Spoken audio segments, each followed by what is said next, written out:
लोमड़ी और सारस की कहानी। एक जंगल में एक चालाक लोमड़ी रहती थी। उसे दूसरे जानवरों को मूर्ख बनाने में बड़ा आनंद प्राप्त होता था।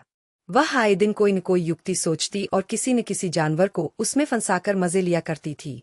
जंगल के सारे जानवर उसका स्वभाव समझ चुके थे, इसलिए उससे कन्नी काटने लगे थे। एक दिन एक सारस क्रेन जंगल में आया और नदी किनारे रहने लगा। लोमड़ी फॉक्स के नज़र जब सारस पर पड़ी तो वह सोचने लगी, जंगल के दूसरे जानवर तो मुझसे कन्नी काटने लगे हैं। ये सारस जंगल में नया आया प्रतीत होता है, क्यों न इसे मूर्ख बनाकर मजे लूं।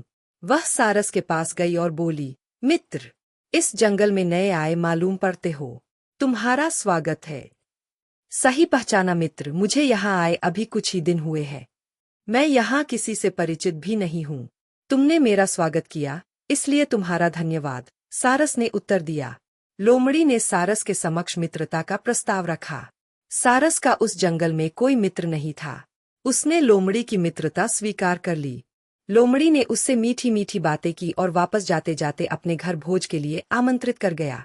नियत दिन को उपहार लेकर सारस लोमड़ी के घर पहुंचा। लोमड़ी उसका स्वागत करते हुए बोली, आओ मित्र, आज मैंने तुम्हारे लिए स्वादिष्ट खीर तैयार की है। अंदर बुलाकर उसने 2 तश्तरियां लगाई और उसमें खीर परोस दी। लंबी चोंच वाले सारस ने तश्तरी से खीर खाने का प्रयास किया, लेकिन खा नहीं पाया। उधर लोमड़ी झटपट तश्तरी में से खीर चाट गई। अपनी तश्तरी में से खीर खत्म करने के बाद वह सारस से बोली, खीर तो बहुत स्वादिष्ट है मित्र, लेकिन तुम खा क्यों नहीं रहे हो। सारस संकोचवश बस इतना ही कह पाया, आज मेरे पेट में दर्द है मित्र, इसलिए मैं ये स्वादिष्ट खीर खा नहीं पाया, लेकिन भोज के लिए तुम्हारा बहुत बहुत धन्यवाद। सारस अपमान का घूंट पीकर वहां से चला आया। उधर लोमड़ी सारस को मूर्ख बनाकर बहुत खुश हुई। कुछ दिनों बाद सारस ने लोमड़ी को भोज पर आमंत्रित किया। नियत दिन को लोमड़ी बिना कोई उपहार लिए ही सारस के घर पहुंच गई।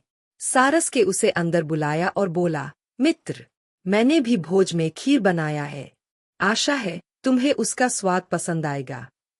खीर सुनकर लोमड़ी के मुंह में पानी आ गया और वह खीर परोसने की प्रतीक्षा करने लगी।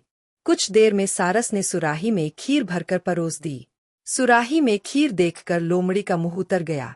उसके लिए सुराही से खीर खा पाना असंभव था। वह चुपचाप सारस का मुंह देखने लगी, जो अपनी लंबी चोंच से झटपट सुराही में रखा खीर पी गया। खीर खत्म कर सारस बोला, क्या बात है मित्र, तुम खा क्यों नहीं रहे हो, क्या तुम्हें खीर पसंद नहीं। लोमड़ी समझ गई कि सारस ने उससे अपने अपमान का बदला लिया है। वह खिसियाते हुए बोली, नहीं मित्र, वो क्या है कि आज मेरे पेट में दर्द है, और वहां से भाग खड़ी हुई। सीख, इस कहानी से सीख मिलती है कि जैसा करोगे वैसा भरोगे, जैसे को तैसा।